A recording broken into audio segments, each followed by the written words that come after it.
Hi, welcome to super SIP club. ఈరోజు topic mutual ఫండ్స్లో ఎందుకు పెట్టుబడి పెట్టాలి.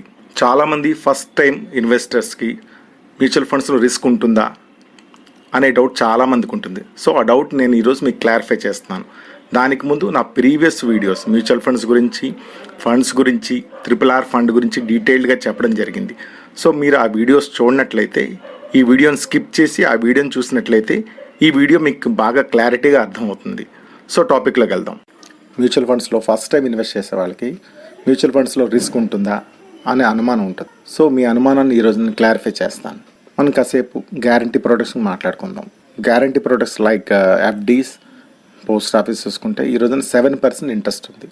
సో 10 yearsకి 1 lakh ఇన్వెస్ట్ చేస్తే 1,96,000 అవుతుంది. కానీ అదే 10 yearsకి మన ఇన్ఫ్లేషన్ క్యాలిక్యులేట్ చేసుకుంటే యావరేజ్న 8% ఉంది. సో గ్యారంటీ అన్న చోటే మనకు రిస్క్ కనిపిస్తుంది.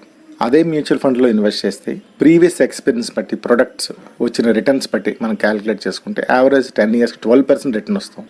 సో కంపేర్ టు లాంగ్ రన్లో 10 years స్పాన్లో మ్యూచువల్ ఫండ్సే బెస్ట్ అని మనకు అనిపిస్తుంది. మీకు దీనికి ఒక చిన్న ఎగ్జాంపుల్ చెప్తాను. మీకు జనరల్గా మనకి ఈవెంట్స్ చేసేవాళ్ళు, సర్కస్ చేసేవాళ్ళు కానీ, ఫీట్స్ చేసేవాళ్ళు కానీ, ఒక వ్యక్తి రోప్ మించి వితౌట్ ఎనీ సెక్యూరిటీ మెజర్స్ ఒక పాయింట్ నుంచి ఒక పాయింట్కి చాలా ఈజీగా నడుస్తాడు. చూసేవాళ్ళకంటే మనకి చాలా భయం వేస్తుంది. ఏంటి ఇంత రిస్క్ తీసుకుంటున్నాడు, అతనికి భయం వేయదా అని. కానీ అతన్ని మనం అడిగితే మీకు భయం వేసిందా అంటే, లేదండి నాకేం పెద్ద భయం వేయలేదండి అంటాడు. ఎందుకు? అతను ఒక రోజు కాదు, 2 రోజులు కాదు, కొన్ని సంవత్సరాలుగా ప్రాక్టీస్ చేస్తే ఆ కాన్ఫిడెన్స్తో ఆయన భయాన్ని అధిగమించాడు. సో అతని ప్రాక్టీస్ రిస్క్ని ఓవర్కమ్ చేసింది. ఇక్కడ మనం చేయాల్సింది ఏంటంటే, మ్యూచువల్ ఫండ్ ఇన్వెస్ట్ చేసిన టైం ఇవ్వాలి. టైం స్పాన్ ఇస్తే 10 years టైంలో, అంటే టైం రిస్క్ని ఓవర్కమ్ చేస్తుంది. ఇది ఒక మంచి స్ట్రాటజీ. సో ఈ స్ట్రాటజీ తెలిసిన వాళ్ళు మ్యూచువల్ ఫండ్స్లో మంచి రిటర్న్స్ గెయిన్ చేశారు ఇప్పటిదాకా. ఈ స్ట్రాటజీని ఫాలో అయితే కనుక మీరు కూడా మంచి రేట్ ఆఫ్ ఇంట్రెస్ట్ని ఎర్న్ చేయగలుగుతారు.